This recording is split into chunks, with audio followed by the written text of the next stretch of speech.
Terima kasih nih udah berkenan hadir menjadi juga. narasumber. Juga sudah diundang kembali. Assalamualaikum Teh Tina, Teh Ira. Salam. Amin. Kata semua, salam sehat. Salam sehat. Assalamualaikum. Waalaikumsalam. Apa kabar? Cantiknya. Aduh, Mbak Puji juga udah Assalamualaikum, salam sehat. kenal dari Surabaya. Iya, salam kenal. Salam kenal, Saya Pak. dengan Luki. Iya, Pak Luki. Saya kasih 3 menit untuk nostalgia dulu ya, Bu Tina ya. Iya. 3 menit ya. Oke. Iya, ini saya jadi ini dengan Teh Tina. Di sini banyak ketemu orang, lalu banyak memberikan testimoni. Ada orang hebat katanya di Semen Gresik. Taunya udah di PT Pupuk Iya, di belakangnya ada apa? Masih akan ke Gresik nangani ada petrokimia juga kan di sana. Jadi memang nggak boleh dari Gresik kan. Padahal anak-anak perusahaannya semua juga bilang, oh itu ada orang hebat itu di SDM-nya. Orang aplikasi ya. Kalau data kan dia lebih kayak data Salam kenal Teh Tina. Salam kenal Kang Luki. Ya, ternuhun. Sudah masuk 81 yang join nih, Bu. Ya. 2 menit lagi saya kasih waktu untuk nostalgia, Bu. Nah, jadi kalau ada yang mau disapa silahkan sebelum kita mulai. Nostalgia. Nostalgia 77 ya, Tin ya. 77. Mbak Puji ini teman seangkatan. Sama-sama. Saya pernah jadi konsultan juga, pernah jadi asesor, jadi bersama Mbak Puji menjalankan tugas sebagai asesor ya. Ternyata tidak mudah. Iya, betul. Tina angkatan berapa? Aduh, angkatan apanya nih? Terusan tadi udah disebut. Angkatan milenial aja Teh Tina pokoknya. Milenial kali ya, milenial. Masuknya 77. Coba tuh ya, masuknya 77. Angkatan lama. Iya. Lama banget. Berarti angkatan 77 Teh. Angkatan senior banget. Saya 85 Teh. Waduh. Oh, 85 ya.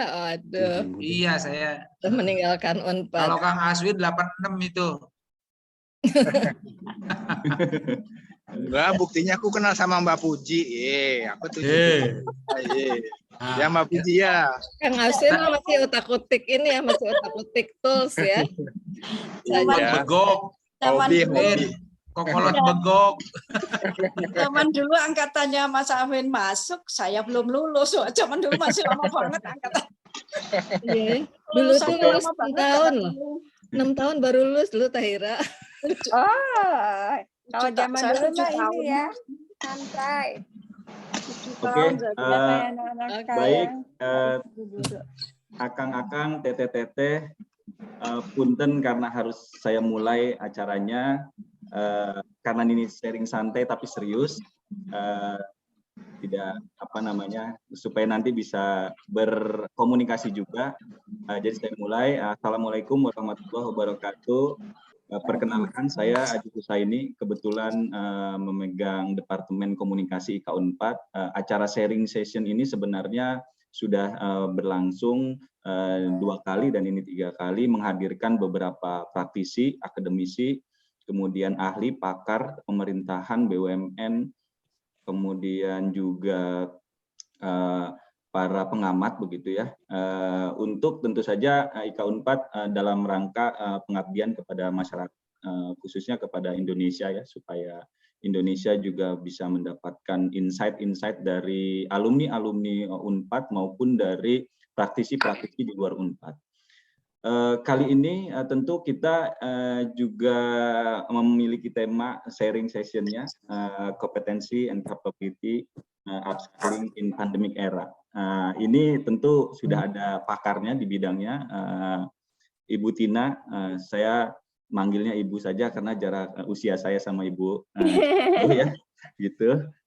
Masih muda saya, kebetulan sekarang profesi saya di wartawan konten ekonomi di grupnya Kompas, dan sekarang aktif di IKA Unpad.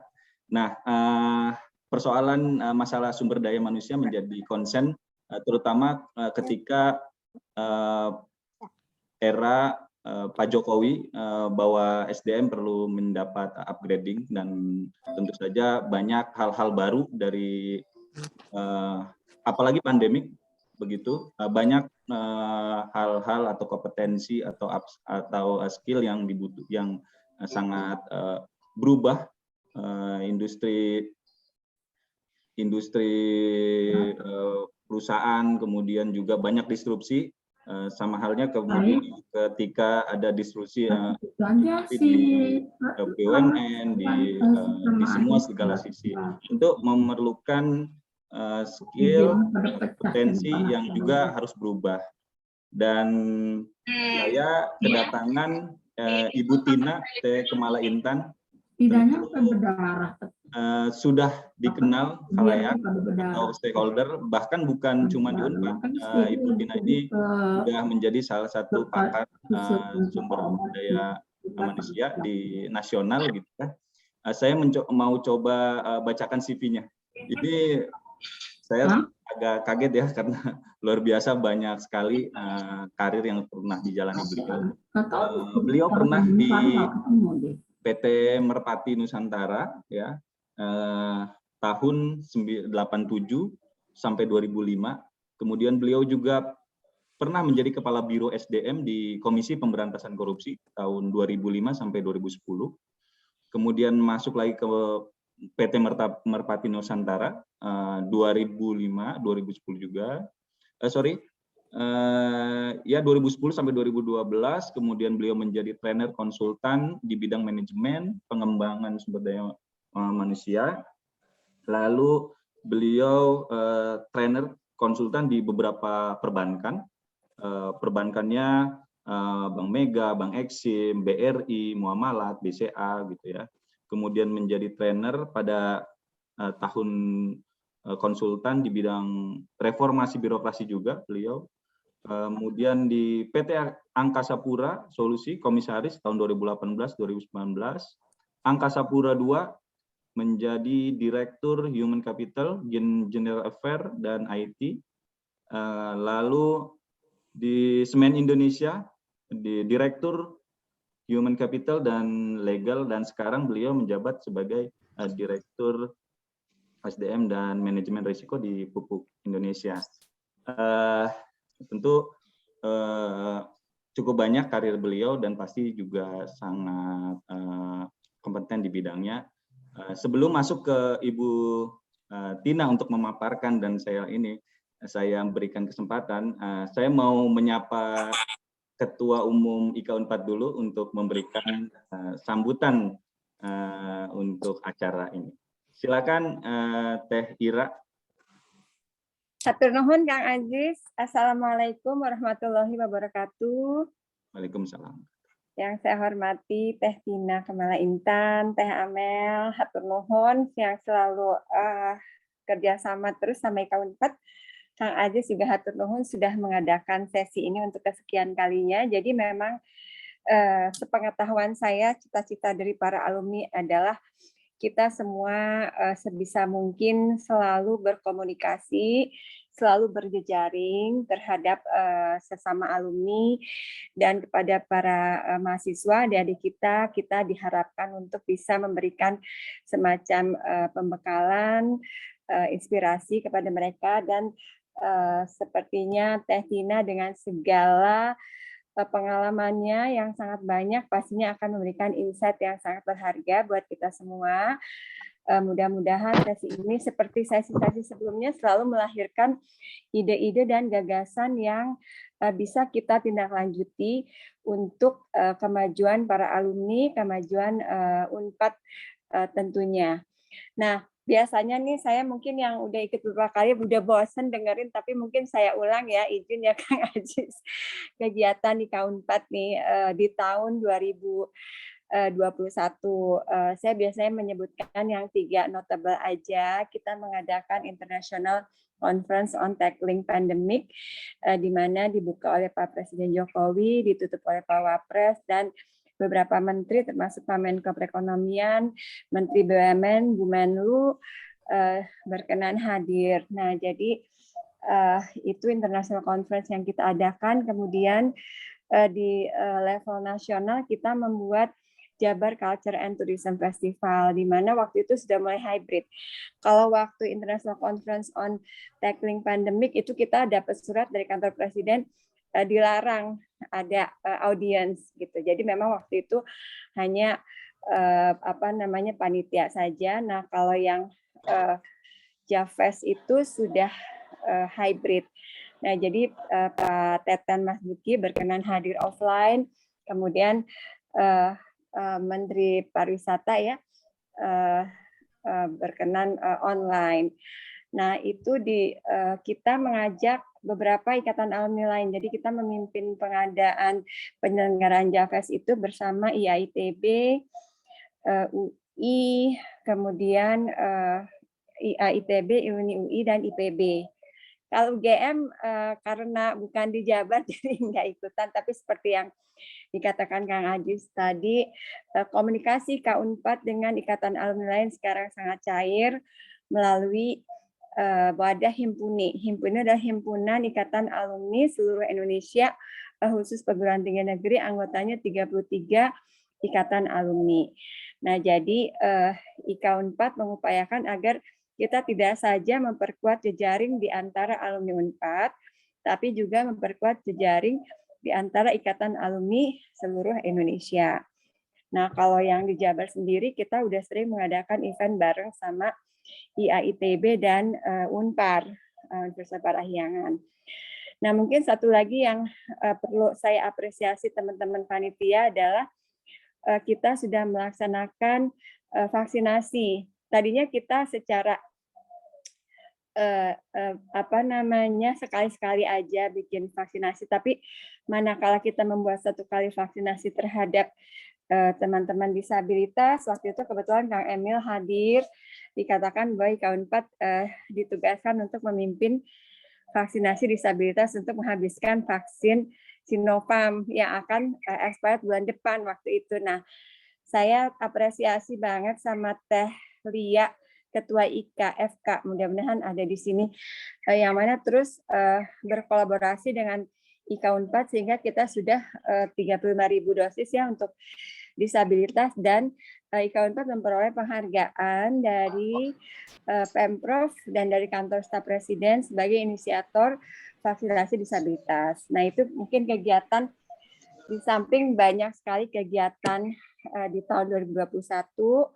Nah, di tahun 2022 kita terus melaksanakan vaksinasi kali ini untuk anak.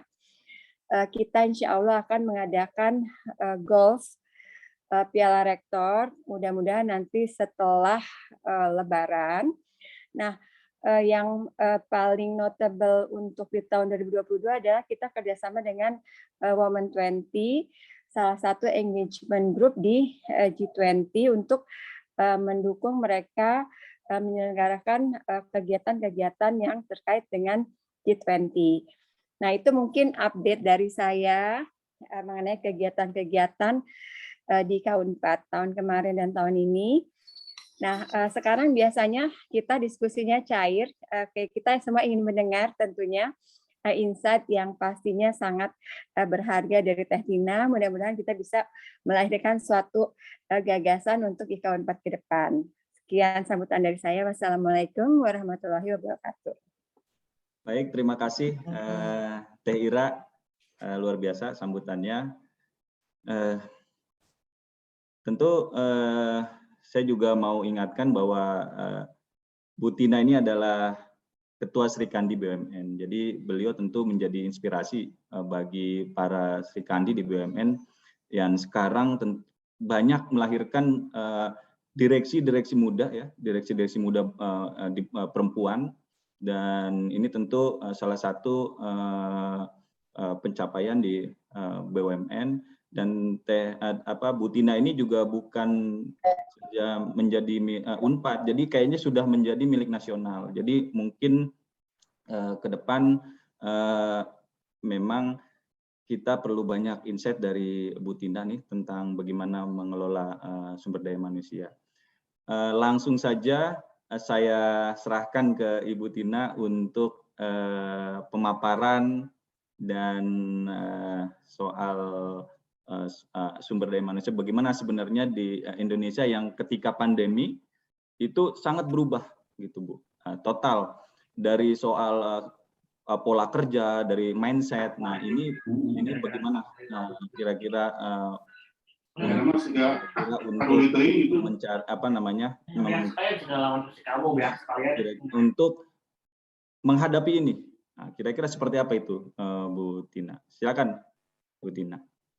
Terima kasih Pak Kang Aziz. Karena ini alumni, jadi sama-sama alumni manggilnya Kang Ahmad Teteh ya. Baik.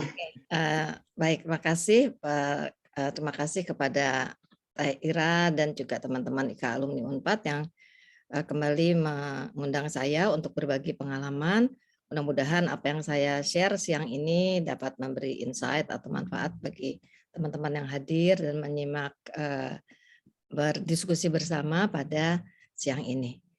Boleh di-share materinya?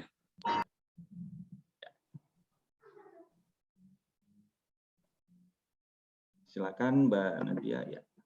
Ya. Ini tema yang dipilih kompetensi dan capability upscaling in pandemic era gitu. Iya betul. Iya. Mohon maaf, tolong di mute. Tambahan sih Mbak. Iya. Boleh ke slide yang temanya, topik yang selanjutnya. Ya, tadi sudah disampaikan oleh Mas Aziz ya, Kang Aziz tentang kondisi pandemi. Nah, tentunya dulu kita sering dengar VUCA ya, tapi sekarang itu sudah ke tuna gitu ya. Udah volatile-nya sudah ke turbulence gitu. Jadi sudah turbulensi. Kalau kebetulan saya di airline sih 20 tahun. Jadi kalau turbulensi itu kita naik pesawat gitu kan ya, goncangannya tuh sangat terasa gitu. Jadi kondisinya seperti itu. Uncertainty-nya juga meningkat ya. Dan banyak hal-hal yang baru novel. Jadi yang banyak mungkin di dunia ini pandemi baru ada yang mirip tapi yang persis seperti ini baru sekali ini. Jadi banyak hal baru, banyak yang kita tidak bisa benchmarking atau belajar dari success story ya. Kita sama-sama mencari bentuk baru solusi atas hal-hal tersebut gitu. Nah, ambigunya sama seperti uncertainty-nya juga sama seperti sebelum pandemi. Nah, juga kita ketahui sekarang eranya industri 4.0. Ya, next slide. Ini sering saya share karena memang sebagai pengantar sangat relevan begitu ya. Nah, jadi impact-nya apa saja dari kondisi COVID khususnya untuk perusahaan ya, untuk organisasi juga. Nah, jadi ide untuk bekerja remote ini semakin banyak, semakin yang mendukung. Saya ingat banget dulu waktu jadi konsultan ya, saya sering nawarkan gitu, kalau kita kerjanya di kantor itu mendesain sesuatu yang nggak harus pagi-pagi berangkat ke kantor, malah mungkin kita orang pagi gitu. Kenapa sih nggak harus ke kantor gitu? Jadi flexi time, flexi place itu sudah saya perkenalkan. Saya challenge kadang-kadang ke teman-teman di BUMN gitu, yang nggak harus berkantor gitu. Lebih baik waktunya dipakai untuk bekerja dari pagi daripada udah capek ke Jakarta, perjalanan ke Jakarta, Jabodetabek gitu ya. Nah, pandemi itu menjadi nyata begitu. Saya ingat waktu jadi konsultan pun saya sempat dengan atasan saya gitu ya, kebetulan bos saya dari Amerika begitu, saya bilang oke, kita meeting kalau lagi ketemu, lagi diperlukan aja, kalau enggak ya saya kerja dari Bogor gitu, saya akan kirim hasilnya gitu. Intinya dia nggak mau terima gitu ya tadinya, saya bilang ya udah kalau enggak ya saya resign gitu. Saya saat itu sampai ngomong gitu ya. Akhirnya terjadilah kompromi, kan saya deliver semuanya, bahkan achievement saya bisa melebihi 100% walaupun saya jarang ada di tempat sesuai dengan yang saat diperlukan. Kalau harus meeting dengan, saat itu saya konsultan Kementerian Keuangan ya, harus ketemu klien ya saya ketemu, harus koordinasi dengan tim saya ketemu gitu. dan nggak harus selalu di kantor, bisa jadi flexi time, flexi place. Ini yang terjadi yang semakin mendorong. Beberapa BUMN seperti Telkom itu sudah mempraktekkan flexi time, flexi place sebelum ada pandemi gitu. Tapi pandemi ini membuat semua menggunakan cara kerja seperti itu, dan ternyata KPI dan targetnya ya achievable juga gitu ya, bisa tercapai juga. Dan saya membuktikan saat di Semen Indonesia selama hampir 2 tahun pandemi, saya nggak sampai 10 kali itu ke kantor gitu ya.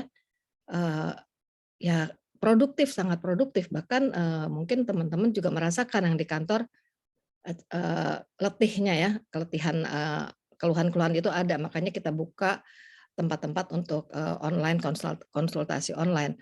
Nah, di awal-awal tuh ada jealousy tuh dari yang kerja di lapangan, di plant, di pabrik ke orang kantor gitu. Akhirnya kita edukasi bahwa WFH itu bukan liburan, tapi bekerja juga. Bahkan produktivitasnya lebih tinggi dari 8 jam bekerja begitu ya. Nah, kemudian juga mengakseler digitalisasi ya dalam proses kerja. Jadi bagaimana kita jadi easier, faster, cheaper, better gitu ya. Itu tujuan dari digitalisasi, kita mendapat keuntungan, mendapat bagaimana berpikir efisien, lebih cepat seperti itu. Dan ternyata saya merasakan pengalaman di Semen Indonesia, waktu itu saya di-challenge oleh dirut saya, kalibrasi performance management saat tahap akhir, itu untuk seluruh perusahaan, holding dan anak, yang totalnya 17 anak perusahaan, jadi dengan holding 18 entitasnya, bagaimana performance-nya, appraisal saat kalibrasi itu berjalan sekaligus dan 2 minggu. Nah kalau nggak dengan teknologi itu nggak tercapai. Ya teman-teman ya kerja keras ya, tapi akhirnya bisa ternyata kita mengkalibrasi. Saat itu kita memperkenalkan performance based culture ya. Dulu tuh kalau pemeringkatan cenderung skut ke kanan gitu ya. Nah sekarang kita alignkan antara kinerja organisasi, kinerja unit, sama kinerja individu. Jadi kalau kinerja organisasinya profit misalnya, oke, berarti kita boleh dong ada yang skut ke kanan. Nah unitnya gimana? Unitnya dia normal capaiannya atau skut ke kanan kayak gitu. Jadi kita perkenalkan bagaimana menilai lebih fair. Jadi performance based culture. Jadi apresiasi, reward baik cash maupun non cash lebih berpihak kepada yang perform well gitu ya, yang kinerjanya baik gitu. Jadi kita beri message itu ke karyawan. Terhadap yang nggak perform gimana? Ya bukan langsung diberhentikan, tapi tugas atasan bagaimana? Ada yang namanya performance coaching gitu ya. Jadi kita lakukan tuh tiap 3 bulan sekali performance coaching, dan dari digitalnya aplikasi sistem ke SDM-nya harus bisa saling ngobrol. Jadi setiap atasan melakukan coaching itu diinsertkan ke dalam situ evidence bahwa dia sudah melakukan performance coaching. Beda lagi dengan career coaching kayak gitu ya. Nah, jadi digital itu kita ngebut saat itu untuk bisa bagaimana nih melainkan mentransform sistem SDM ke 18 perusahaan secara sekaligus. Justru pandemi ini the beauty buat saya, the beauty of pandemi. Jadi semuanya jadi di-accelerate gitu. Jadi terjadi, dan orang yang katanya nggak mungkin ternyata itu tercapai begitu ya. Di tahun kedua semuanya udah lebih familiar. Yang tadinya skut ke kanan, sekarang justru para atasan lebih hati-hati, lebih benar-benar, karena kalau dia bilang dia A player, B player begitu ya, dia orang yang high performer, maka dia harus punya evidence, menyatakan evidence-nya. Begitu masuk ke long list dan short list jadi top talent, dia akan ada tuh ada evidence-nya gitu. Jadi memang atasan lebih hati-hati, lebih objektif dan lebih fair dalam menilai anak buah. Nah, jadi itu salah satu di bidang SDM manfaat dari digitalisasi ya. Kemudian otomasi tentunya kebetulan saya 4 tahun terakhir ini di manufacture ya, 24 tahun saya di dunia service gitu. Kemudian di pemerintahan, law enforcement. Jadi saya dari services pindah ke law enforcement gitu ya, pindah ke konsultan gitu. Kemudian masuk lagi ke corporate gitu. Jadi otomasi itu juga hal yang penting ya, karena begitu kita masih kerjanya nggak otomasi, nggak pakai digital, ya bisnis prosesnya pasti beda. Jadi organisasinya, kebutuhan orangnya, spesifikasi orangnya juga jadi beda. Nah inilah yang nanti kita sebut upscaling itu ya. Kemudian di bawahnya tadi upskilling dan reskilling itu sangat banyak terjadi di perusahaan-perusahaan karena bisnis prosesnya diintervensi oleh teknologi, oleh digital, maka banyak kompetensi lama yang tidak dibutuhkan lagi sehingga perusahaan harus menyediakan budget untuk reskilling, karyawan beralih. Ya, misalnya yang saya dengar di Jasa Marga dari yang penjaga tol itu beralih dilatih dari segi teknologi begitu ya. Nah, untuk dimanfaatkan di pekerjaan lainnya begitu. Nah, reskilling dan upskilling tentunya ada challenge-nya juga ya. Karena selain investasi juga profil orangnya tuh cocok tidak sebetulnya begitu ya. Nah, kemudian di kanan kita tadi lihat ya, jadi mendorong remote work, accelerate digitalization dan otomasi seperti yang tadi saya contohkan ya. Next slide. Nah, ini secara hasil penelitian ya dinyatakan bahwa pekerjaan banyak yang terdisrupsi, tapi juga banyak pekerjaan baru yang tumbuh, kompetensi baru yang dicari begitu ya. Ya, next slide. Ya, ini gambaran banyak yang pekerjaan yang hilang, tapi lebih banyak lagi jumlah kebutuhan ya yang tumbuh. Tapi lihat job title-nya udah beda begitu. Jadi waktu kita melakukan transformasi SDM itu kan kita bongkar rumahnya dulu gitu ya. Organization design-nya, bagaimana pekerjaan itu diatur begitu, dibagi-baginya seperti apa, peran holding apa. Kemudian saat itu kita holding yang sistem anaknya masih sendiri-sendiri. Jadi PR saya adalah bagaimana ini menjadi single platform begitu. Nah, jadi peta peran, ngatur peran holding sama anak apa gitu ya. Kita bagian desain, bagian yang grand strateginya, kemudian nanti diratifikasi oleh anak perusahaan untuk mengadop sistem yang launch yang dimandatorikan dari holding seperti itu. Nah, jadi job title banyak job title yang juga hilang dan ada job title baru. Dan di BUMN begitu gini ya, banyak BUMN yang dulu tuh menghasilkan berapa saja diserap pasar begitu. Misalnya semen ya. Dulu bikin semen berapa banyak saja terserah pasar. Begitu supply melimpah, ya persaingan jadi head to head semakin ketat, maka DNA kompetensi orang yang dicari udah beda begitu ya. Kemampuan dia retail udah berbeda. Kemudian kita main di bisnis yang juga berbeda. Ada digital, ada namanya Sobat Bangun. Sobat Bangun itu kalau teman-teman mau renov rumah, mau bangun rumah, masuk aja ke situ, udah ada arsiteknya, konsultan arsiteknya, kontraktornya, ada banknya gitu ya, dan dia membuka digital platform lagi namanya akses toko. Jadi kita mau beli barang bangunan apapun masuk ke akses toko itu ada 60.000 toko di sana. Jadi udah satu ekosistem begitu ya. Nah itu dilakukan justru di saat pandemi gitu. Nah jadi banyak job title baru yang kita nggak dibangun selama ini. Nggak kita develop orang-orang itu ke arah sana ya, soft skill-nya, technical skill-nya, sehingga apa strategi SDM-nya. Kita buka pro hire saat itu kebetulan dengan serikat belum setuju ya di PKB-nya untuk melakukan pro hire ya, kita bergen dengan mereka, butuhnya itu saat ini. Jadi pendekatan build nggak cocok, kita pendekatannya buy dalam employee fulfillment-nya begitu ya. Nah, jadi kita harus merekrut orang-orang yang begitu masuk udah ngegas 200 km per jam gitu. Jadi kalau nunggu di build dulu ya mungkin 2 tahun lagi, 3 tahun lagi baru jadi gitu. Nah, jadi ada job-job yang memang kita cari pro hire. Nah, ada juga pendekatan borrow. Borrow itu bahasa lain adalah employee on duty. Jadi kita pindah-pindahkan karyawan talent mobility ya antar entitas dalam satu holding. Bahkan BUMN itu sekarang sudah bisa lintas entitas antar BUMN, antar klaster begitu ya. Kalau misalnya perlu orang IT ya udah borrow ke Telkom misalnya.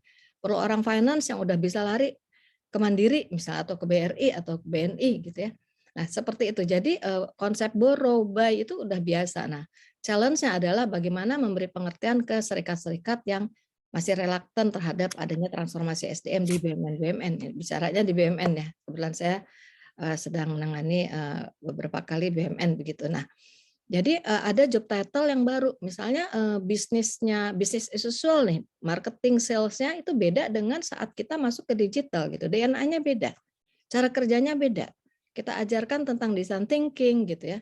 Tentang agile, kita rekrut Scrum Master kayak gitu. Yang dulunya nggak kebayang itu harus ada di bisnis semen begitu. Nah, ini contoh karena saya masuk pupuk masih baru dan sama sekarang pun di pupuk kita sedang akan meningkatkan jumlah komersialnya. Jadi DNA-nya, profil orang-orangnya, kompetensinya harus diarah di reskilling ya, atau upskilling, bukan upskill tapi upskilling gitu ya.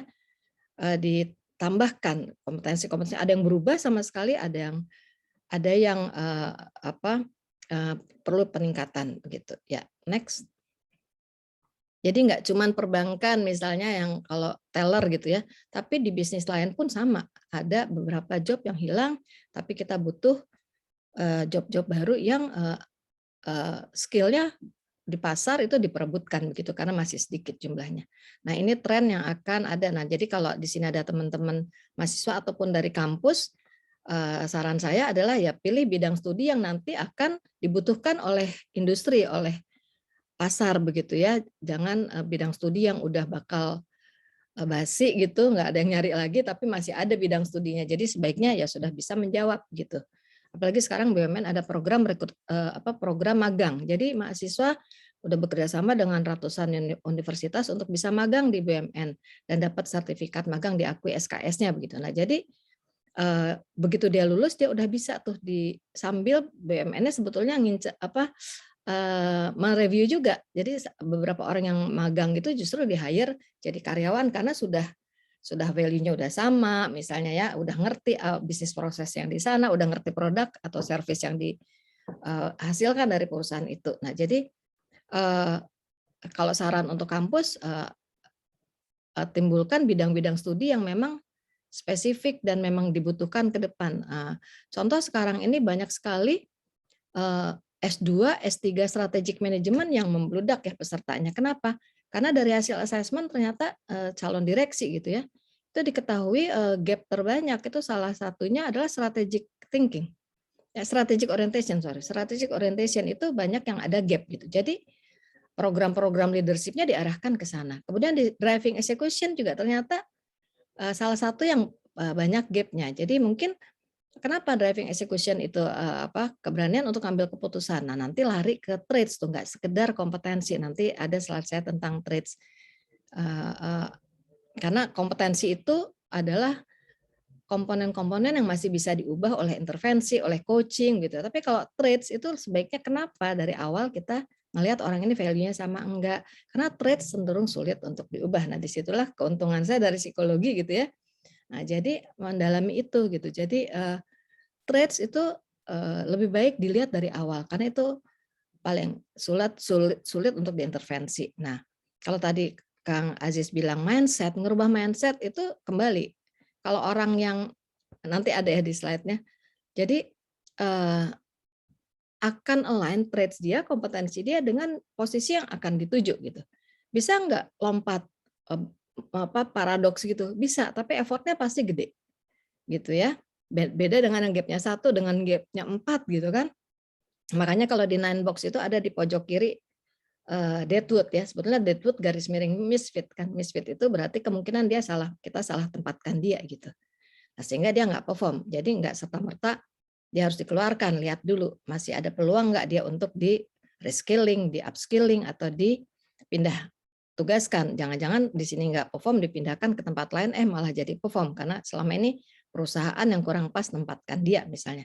Setelah dilakukan coaching kayak mentoring, tapi kalau udah dipindah-pindah masih begitu juga memang kita salah rekrut berarti gitu ya.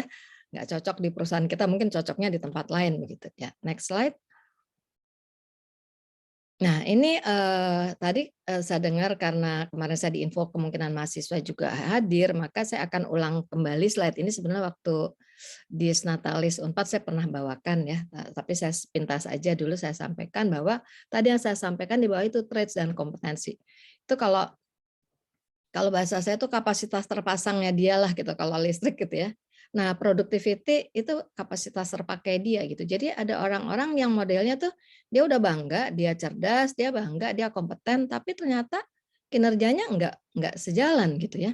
Jadi kalau zaman dulu tuh kita ribut soal batu akik gitu.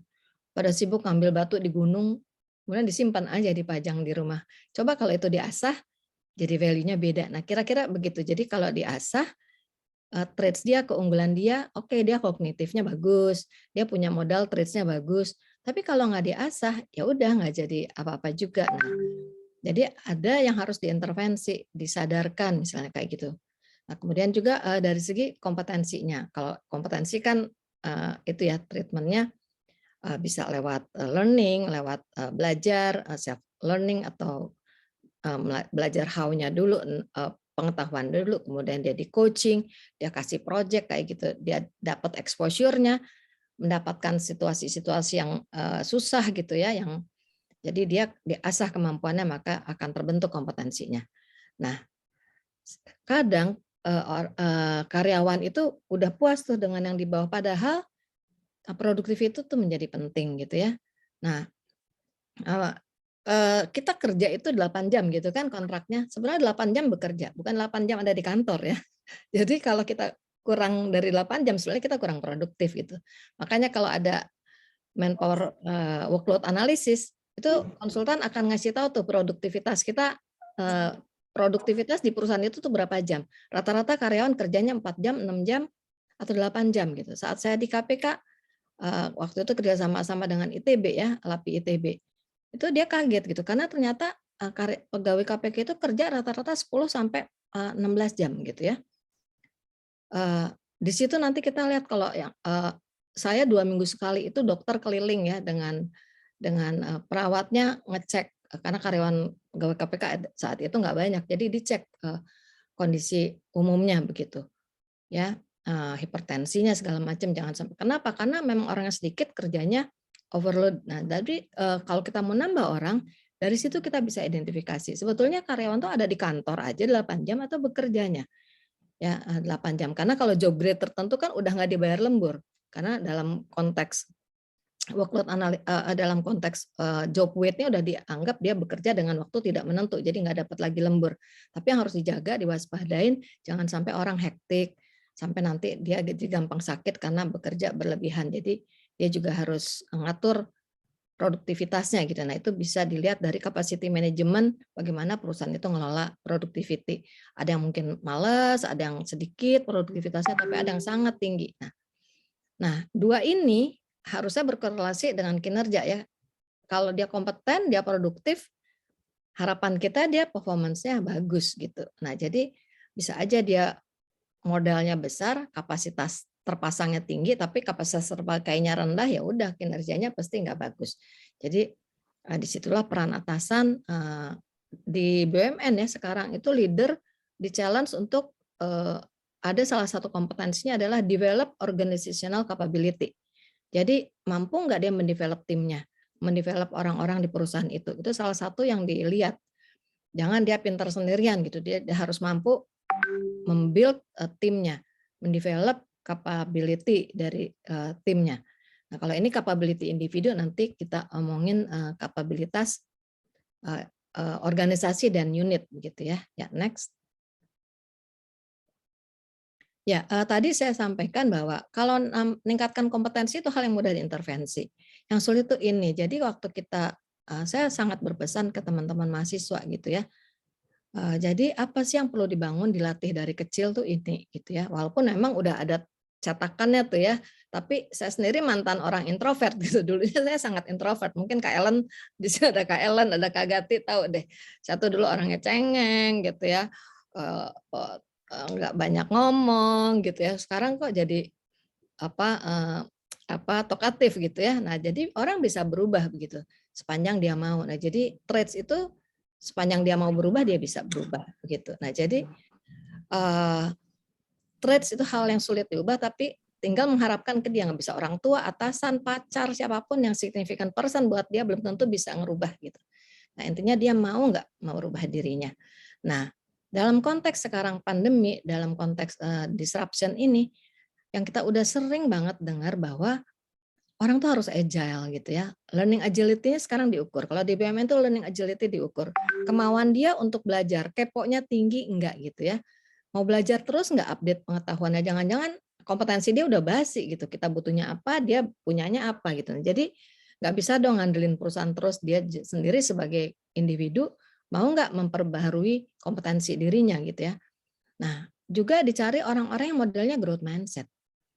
Kebayang nggak kalau karyawannya banyak yang fixed mindset gitu, pasti reluctant to change. Begitu transformasi pasti banyak gejolak gitu ya, karena nggak trust sama manajemennya. Kalau yang growth mindset kan trust. Kalau saya ingat banget Pak Awal ya, Muhammad Awaludin, alumni Unpad juga ya, dokter, kebetulan di root saya waktu di AP2. Beliau bilang, seeing is believing atau believing is seeing gitu ya. Intinya adalah waktu kita percaya nggak sama leader kita bilang kita mau transformasi ini, kita mau ke sana.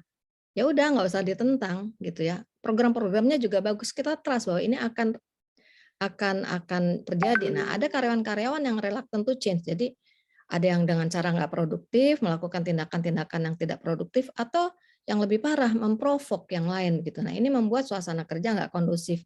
Kebayang ya perusahaan yang mau transformasi kalau ada karyawan-karyawan yang seperti itu. Nah, ini kenapa? Karena basicnya di mindset begitu ya. Nah, kedua adalah integrity. Integrity nggak mengenal zaman, mau disruption, mau pandemi, mau kondisi dari zaman dulu, integrity is integrity gitu ya. Jadi ya kita harus tahu mana yang hak kita, mana yang bukan gitu ya. Nah, saya selalu cerita ke karyawan gitu ya, kita ke kantor itu di kontrak gaji kita tuh 8 jam minimum. Saya sendiri tipe orang yang nggak mau kerja 8 jam, bukan berarti pekerjaan 8 jam diselesaikan 10 jam itu mah lamban gitu ya, tapi dengan kita 10 jam, dengan kita kerja 12 jam, lebih banyak hal yang bisa kita berikan gitu ya, buat unit kita, buat perusahaan kita, buat orang lain gitu. Jadi bagaimana kita energi kita dipakai untuk produktif gitu ya. Nah, tapi dengan integrity kita tahu nih mana yang boleh dan tidak. Kita harus berani juga untuk menyatakan, oh ini jangan gitu ya. Ini kenapa ada GCG sekarang? Kenapa manajemen risiko itu sangat dikedepankan sekarang ya? Karena sebetulnya kalau kita menjalankan integrity dengan baik, salah satu yang menyelamatkannya itu adalah dalam konteks manajemen risiko ya integrity itu. Dalam konteks GCG integrity. Sekarang semua BUMN wajib ikut anti suap yang 37.000 ISO 37001 misalnya kayak gitu. Nah, itu bagaimana ngejaga, tapi kan kembali ke traits ya. Ada orang yang memang mentalitinya corruption by greed gitu ya, memang rakus ya, greedy gitu. Beda dengan corruption by need. Kalau by need karena gajinya sangat kecil sehingga dia curang gitu kan. Dia butuh uang buat ongkos ke kantor, nggak cukup misalnya gitu. Seperti itu. Tapi kalau corruption by greed kan nggak ada toleransi ya, gitu ya. Next slide. Nah, di sini ada contoh-contoh. Maaf, kembali dulu sebentar. Maaf, kembali ke seluruhnya. Di sini selain agile, ternyata resilient, orang yang bahasa sehari-harinya gigih ya, tidak mudah menyerah, bukan ngeyel gitu. Kalau ngeyel itu agak-agak fixed mindset juga gitu. Jadi resilient itu gigih terhadap target tujuan. Jadi saya ingat banget di Semen itu waktu November saya bilang, kita nanti tahun depan ikut award ya untuk memastikan kita memang jalanin sesuatu yang sesuai dengan tracknya gitu. Teman-teman bilang, ya Bu, kita baru ngelihat ini banyak hal yang harus diubah. Yakin bisa, saya bilang. Kita jangan limiting belief, ayo ya. Dan benar setahun kemudian November, saya ngomong November lagi, kebetulan Semen Indonesia mendapatkan award di bidang human capital. Jadi teman-teman confidence levelnya naik ya, saya bilang bisa kan. Nah, jadi tapi memang saya bilang dari awal kita akan jalannya berat nih, jalannya harus kenceng nih. Jadi siapin energi mentalnya untuk jalanin itu. Ya kita target setahun ini harus jalan gitu ya. Alhamdulillah transformnya, fondasinya kita simpan dan tinggal implementasinya. Setahun pertama itu proses belajar tentunya ya. Jadi kalau ada yang masih belum mulus ya wajar, masih proses belajar, fase transisi begitu. Ya next slide. Nah ini tadi yang saya sampaikan, growth mindset dan fixed mindset, saya kira cuman ini aja sepintas ya. Jadi kita bersyukur kalau karyawan kita profilnya banyak yang growth mindset, cocok untuk perusahaan yang transformasi. Tapi kalau banyak yang fixed mindset berarti PR kita besar begitu ya. Nah kembali kalau mau upscale organisasi ya, kalau dominannya fixed mindset ya berarti berat tuh gitu ya. Kita tahu nih medannya berarti sangat berat gitu. Tapi kalau mayoritas growth mindset kita mau upscale, nah itu bisa sangat membantu ya target-target yang susah itu untuk dicapai. Ya, next slide. Ya, ini contoh Negatif itu kenapa? Karena dia takut untuk berubah, dia khawatir, dia marah, kenapa udah nyaman begini dirubah ya kayak gitu.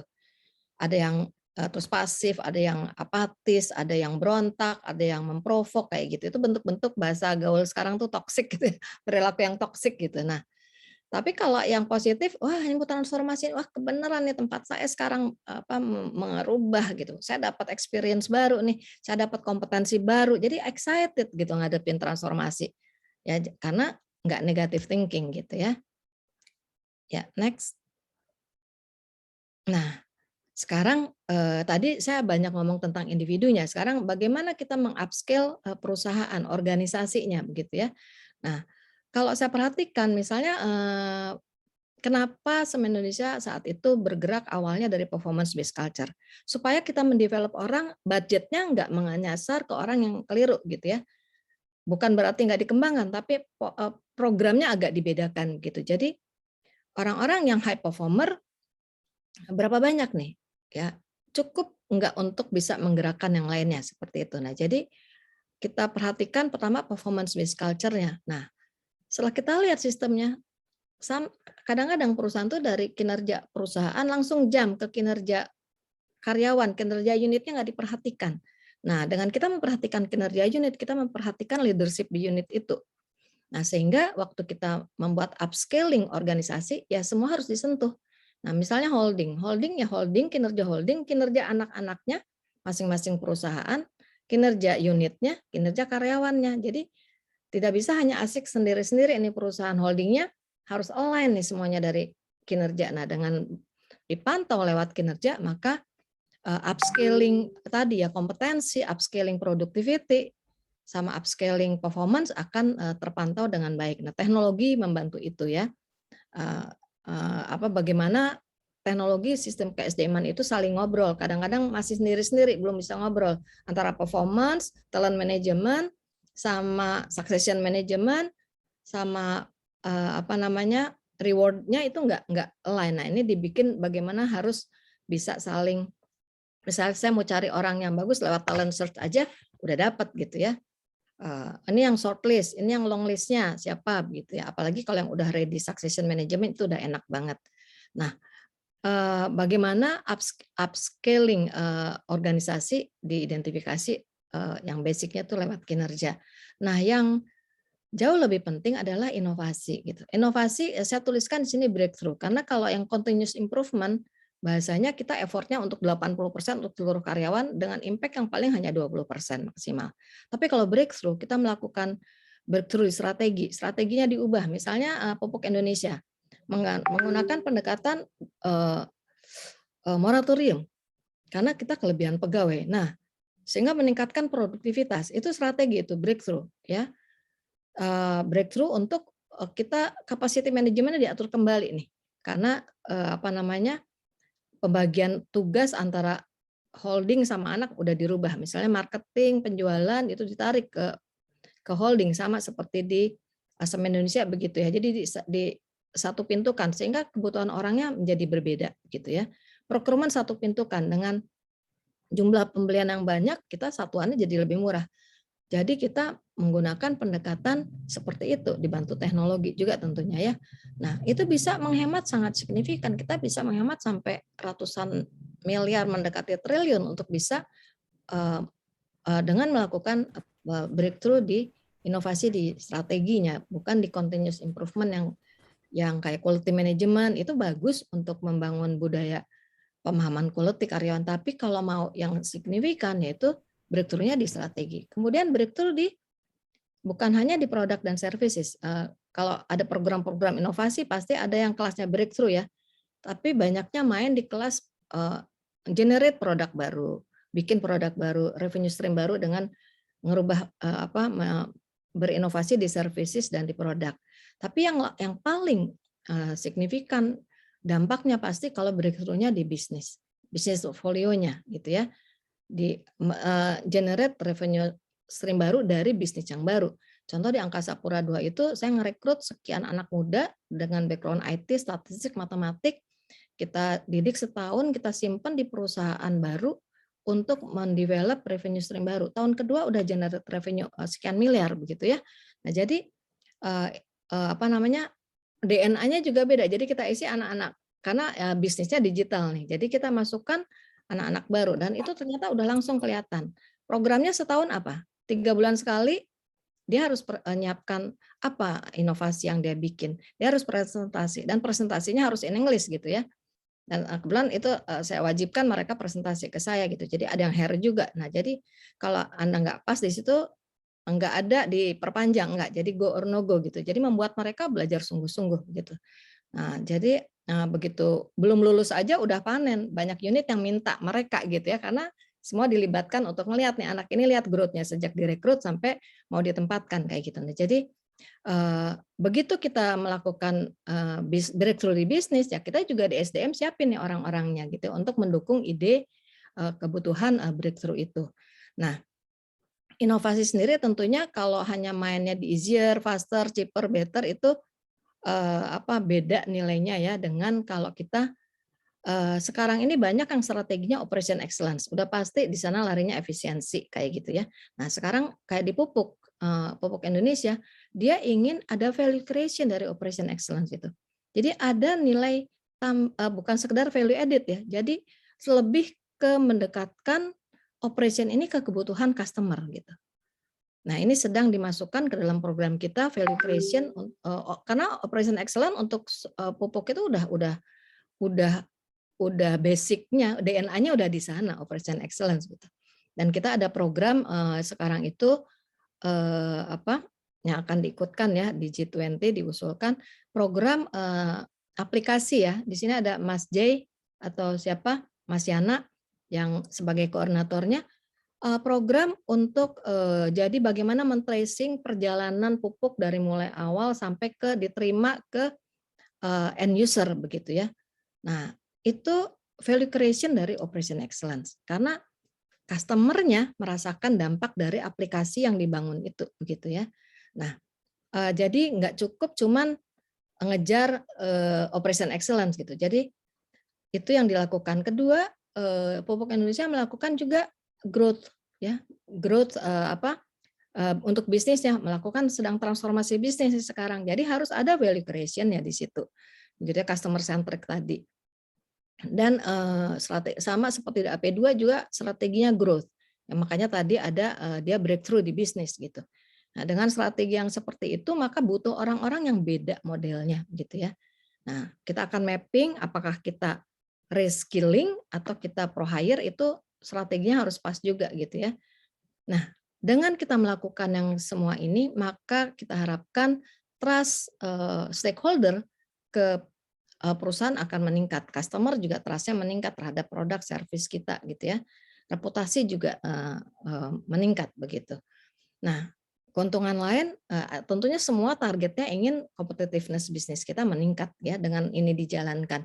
Jadi upscaling capability organisasi unit kemudian organisasi, maka 3 hal yang di kanan ini diharapkan biasanya ini target-target yang medium dan long term ya.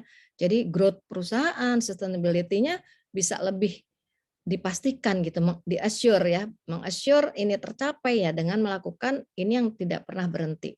Yang di tengah ini tidak pernah berhenti, yang di kiri juga. Saya kira itu penutupnya. Slide terakhir sebagai penutup ya ini ya. Teman-teman, jadi nggak cuman fokus di kompetensi individu, tapi juga keluasan lintas antar kompetensi, antar lintas capability, dan juga untuk untuk kepentingan kemajuan perusahaan itu sendiri. Nah, ini menjadi hal yang penting ya, bagaimana semua berjalan secara terpadu, kolaborasinya bagus ya, strategik alignment-nya antar organisasi unit itu juga berjalan mulus. Nah, diperlukan juga leader yang visionary ya di situ. Ini diharapkan growth dan sustainability di masa depan tentunya akan tercapai. Nah, upscaling unit organisasi dijalankan dengan prinsip-prinsip yang tadi, mudah-mudahan bisa bermanfaat buat teman-teman untuk sharing kali ini. Terima kasih. Mohon maaf kalau waktunya kelamaan. Baik, Ibu, terima kasih banyak. Tentu ini sangat berharga ya Bu. Ada beberapa juga yang langsung chat ke saya. Ini sih apa namanya, tanda kutip kalau anak milenial bilangnya ini sih daging semua gitu Bu. Apa yang Ibu apa namanya paparkan. Saya nggak perlu banyak bicara. Ini banyak yang mau tanya. Nah, saya akan buka 3 penanya dulu ya, dan harus live langsung. Jadi supaya kenal. Nanti kalau ketemu di Pupuk Indonesia bisa saling tegur atau bisa ngopi bareng sama Bu Tina nanti.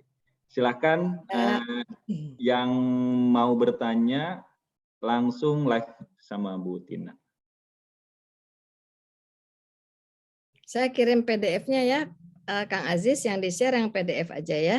Oh iya, siap. Silakan, ada yang bertanya?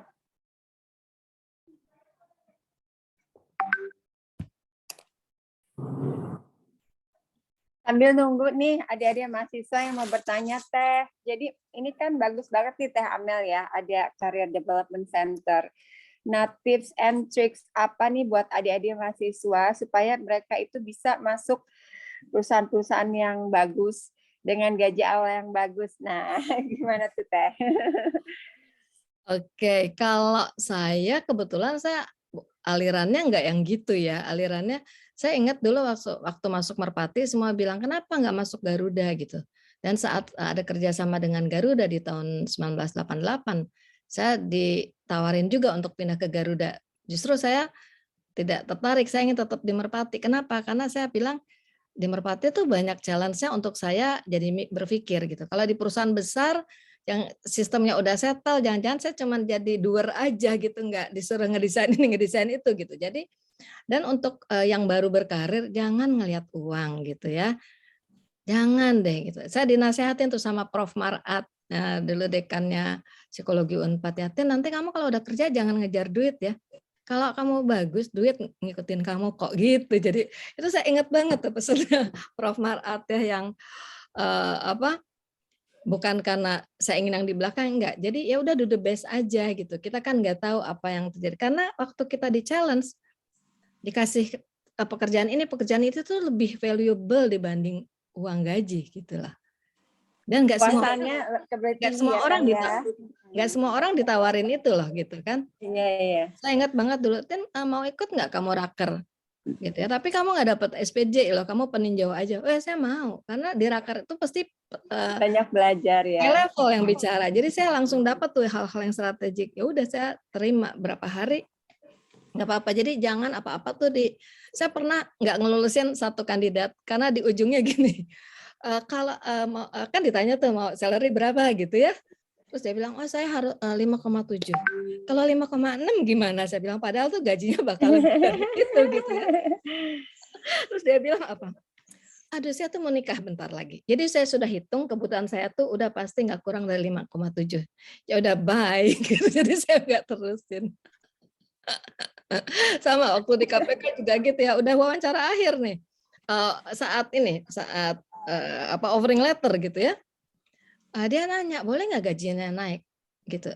Langsung kita tolak. Kenapa? Aneh ya, kerja di KPK nawar gaji gitu, agak-agak.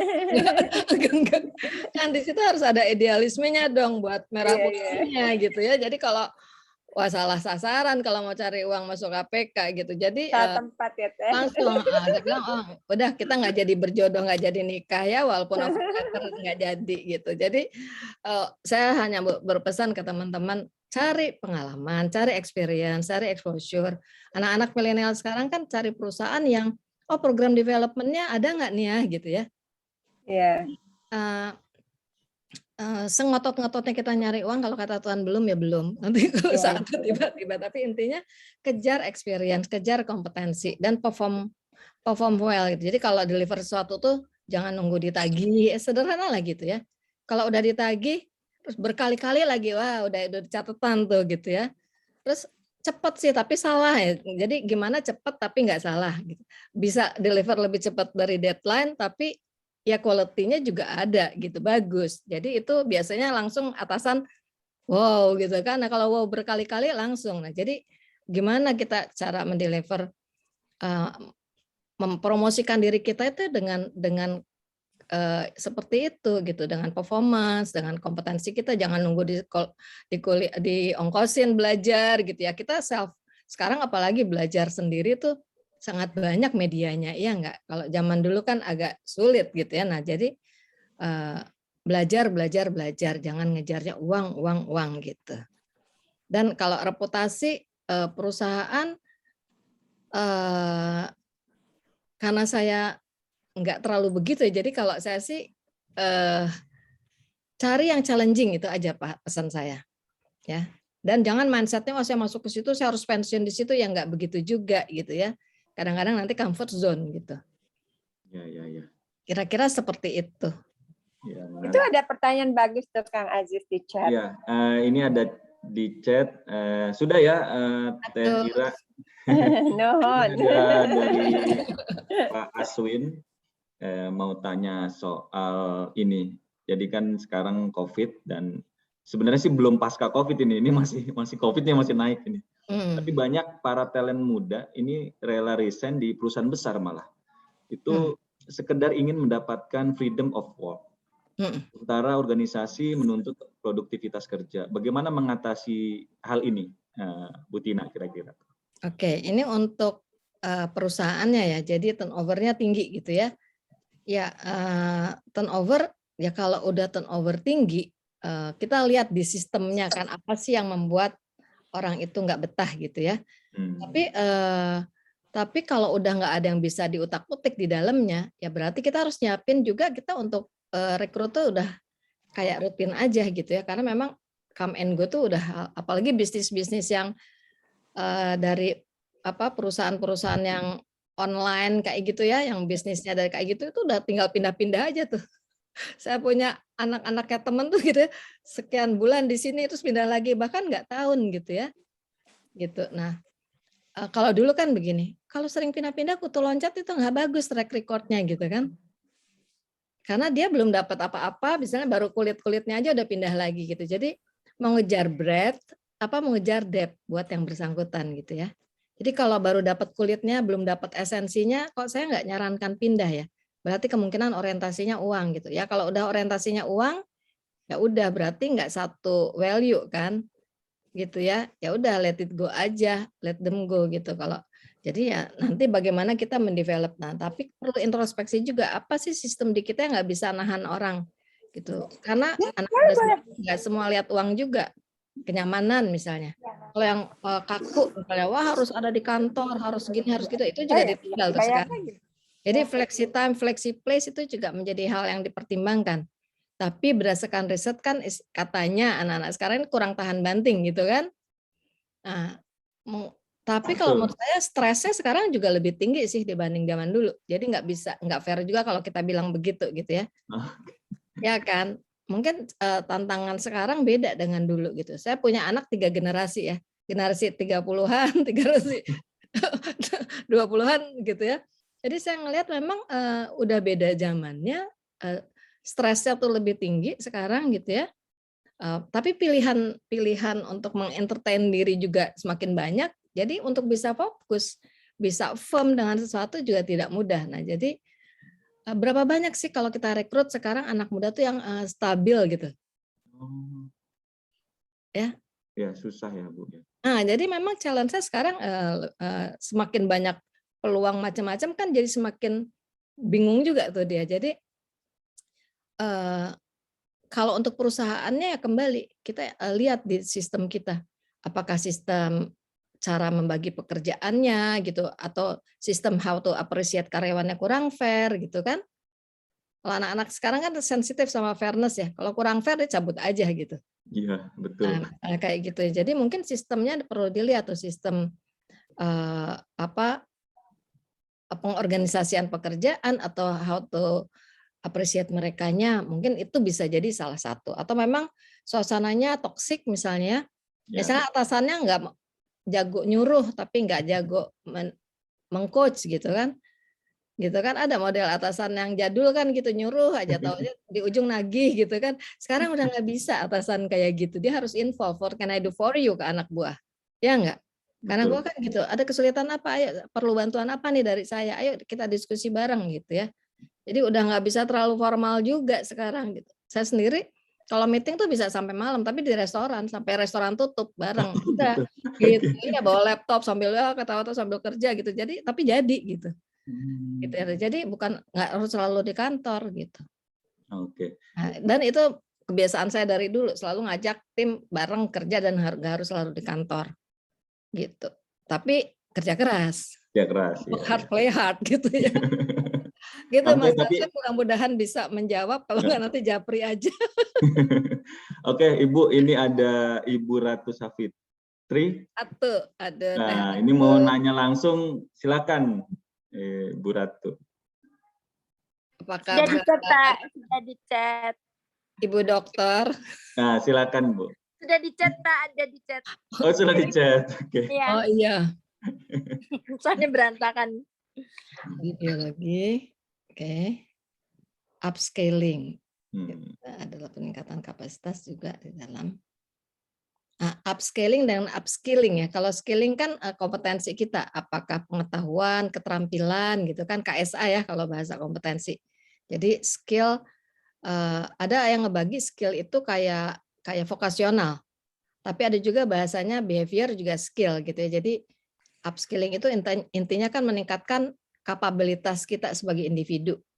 Kalau upscaling sebetulnya memang kalau dicari, ini saya ingat tuh kemarin di WA group gitu ya, Pak Pam tuh kolega saya, kita harus nemuin istilah-istilah yang unik gitu. Nah, waktu Kang Aziz ngasih upscaling, tadinya saya mau bilang upskilling gitu, tapi upscaling oke deh saya coba ya gitu.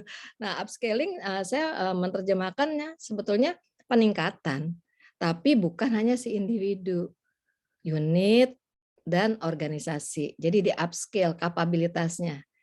Ada yang kapasitasnya udah bagus, ya, tapi nggak dimanfaatkan. Nah, kalau upscaling itu kapasitasnya menjadi dimanfaatkan gitu ya. Kalau bahasa PLN kapasitas terpasang sama kapasitas terpakai, gitu ya. Nah, terpakai tapi perform nggak gitu kan. Nah, jadi upscaling itu bagaimana kinerja unit kan sekumpulan individu. Nah, bagaimana unitnya itu dapat trust dari perusahaan. Nah, kalau perusahaan bagaimana perusahaannya dapat trust dari stakeholder kan begitu ya. Di upscaling lebih ke luas ya. Kalau upskilling kan lebih ke pengetahuan KSA ya, knowledge, skill, attitude. Jadi pengetahuan, keterampilan dan perilaku gitu. Tapi kalau upscaling nggak cuma itu variabelnya gitu. Tadi ada kita harus melakukan perubahan strategi, melakukan inovasi secara corporate. Jadi kalau bahasanya McKinsey-nya 7S-nya gitu ya. Gitu. Kira-kira seperti itu. Jadi semua dilihat begitu untuk mengupscale kapabilitas organisasi atau unit. Mudah-mudahan ngejawab Teh Atu. Kak Tina ada satu lagi tuh. Ya. Jadi dari ilmu dasar itu karena saya kan biologi dan mahasiswa saya juga kan pastinya lebih banyak keilmuan dasar. Nah, ketika mereka memasuki dunia kerja, sebetulnya pengetahuan dasarnya udah cukup, tetapi kan tidak cukup untuk masuk ke dunia kerja. Kira-kira tantangan apa yang mereka hadapi dan bagaimana mereka sebetulnya harus meningkatkan kapasitasnya supaya bisa memasuki dunia kerja gitu Kak Tina. Terima kasih. Jadi ini ke personal growth ya sebetulnya ya. Ke personal growth. Nah, kalau saya udah pernah tuh saya berpesan juga ke teman-teman, mudah-mudahan Teh Ira juga dari IKA Unpad. Jadi kalau mahasiswa baru masuk di situ pembekalannya, bukan kalau mau udah lulus wisuda dikasih pembekalan, itu mah udah mau lulus ya. Jadi waktu baru masuk kuliah, mohon maaf saya ngelihat di UI itu kebetulan anak saya 2 orang di UI ya. Nah dia semasa kuliah itu diberi pembekalan-pembekalan yang soft skill tadi, mengundang alumninya betul kayak gini tapi dialog ya, kelas kecil gitu, ada sekian bulan setiap minggu ada diisi setiap Sabtu gitu. Dengan topik-topik yang soft skill sebetulnya. Jadi bukan hanya itu dasar. Nah, jadi anak-anak sekarang tuh kan antara dituntut lulus on time oleh kampus ya enggak. Sementara saya ngajarin ke anak saya nggak apa-apa nggak on time. Anda ikut dulu aktivitas ini ya pertukaran pelajar nggak apa-apa nggak harus on time gitu. Nah, jadi CV-nya kaya. Jadi kalau ngejar lulus on time, kemudian CV-nya kering, hanya kuliah aja, gitu kan. Sekarang kalau misalnya saya masukin nih ke sistem rekrutmen ya, lewat web misalnya masukkan data gitu kan langsung dia melakukan seleksi administrasi ya. Kalau kita masukin IP gitu. Yang cum laude aja mungkin 50% udah cum laude sekarang gitu. Saringan berikutnya apa? Misalnya TOEFL, kepotong lagi di situ. Saringan berikutnya apa? Aktif nggak berorganisasi, jadi pengurus nggak? Kepotong lagi di situ ya. Kemudian ikut sekarang lomba-lomba, lomba di kampus, lomba antar kampus ada kan di bidang ini, bidang itu. Dipilih lagi. Kebayang nggak kalau yang hanya kuliah aja itu udah nggak kepilih di situ, udah mental tuh by system gitu ya. Nah, jadi kalau cara menseleksi online tuh udah administrasi bisa dimasukkan rumus-rumus jadi kayak begitu terjadinya. Nah, jadi padahal dia begitu lulus SMA masuk kampus, di kampus itu saya bilang dulu saya dari Bogor ke Bandung saya belajar hidup, bukan mengejar selembar kertas gitu. Ya, saya belajar untuk hidup. Jadi semua aspek ya belajar, jatuh bangunnya tuh harus dapat gitu ya, nggak cuman ngejar pengetahuan dasar. Nah, ini yang harus dibekali. Jadi waktu dia bekerja, dia udah lebih ready mentalnya. Bagaimana bernegosiasi sama orang, bagaimana kalau ada konflik kayak gitu ya. Bagaimana memilih orang teman-teman yang nggak toksik, gitu kan penting juga sekarang tuh. Salah bergaul, salah juga nanti headingnya gitu ya. Nah, jadi itu diperoleh saat kuliah kan sebetulnya. Jadi 4 tahun itu sayang kalau hanya ngejar IPK gitu loh. Oke, Ya. Bu Ratu cukup. Kak Tina, hatur nuhun. Mungkin dibikin sesi-sesi kayak begini tapi dalam skala fakultas ya. Nah, Iya, ini menarik. mungkinnya harus sekali itu. Ya, teman-teman dari psikologi ngisi di fakultas lain ngasih Bisa pembekalan. di MIPA gitu ya. Mungkin Mbak Atu ingat waktu kita sama-sama di asrama Putri Unpad, saya rubah tuh model posma yang fisik gitu ya, saya ubah ke masa bimbingan. Jadi kita isi materi-materi psikologi. Kebetulan saya dari psikologi, jadi ngumpul di halaman gitu ya, ingat nggak Mbak? Jadi topiknya diskusi tentang aspek-aspek kehidupan dibanding yang sifatnya posma yang lari ke fisik gitu. Gitu kira-kira. Jadi masa kuliah itu masa ngebangun secara lengkap, bukan hanya ngejar. Kadang-kadang orang tuanya juga kan yang udah pokoknya IPK-nya harus sekian tapi juga ini dapat gitu ya. Karena memang seleksi kalau masuk ke perusahaan itu jadi dasar. Jadi orang tua juga pengaruh kan, kalau kamu IPK-nya nggak segini kamu nggak bisa masuk perusahaan bagus gitu ya kan. Kan begitu tuh template-nya jadinya gitu. Iya Teh, Ya, bagus sekali Kak tuh Tina. Mbak Unpad ya. Sama, mudah-mudahan bermanfaat.